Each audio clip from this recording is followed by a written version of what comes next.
আমার যে শাক খেতে কি ভালো লাগে সে আর তোমাদেরকে কি বলবো। মনে হয় শাক হলে আর কিচ্ছু লাগে না। আর রোজ দিন কিন্তু মেনুতে আমার শাক থাকেই, যে কোনো শাক। তো আজকে এটা হচ্ছে কুমড়ো শাক। আর যে কোনো শাকের সাথে মাছ ভাজা খেয়ে দেখবে, দারুণ কম্বিনেশন। এটা হচ্ছে খয়রা মাছ ভাজা। গরম গরম মাছ ভাজা, মাছটাও দারুণ টেস্ট। কিন্তু শাক দিয়ে এরকম চটকে ভাত মাখতে হবে।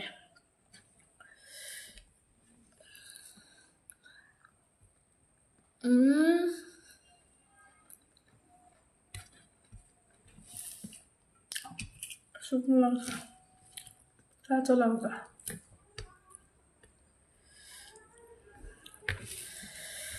দারুণ।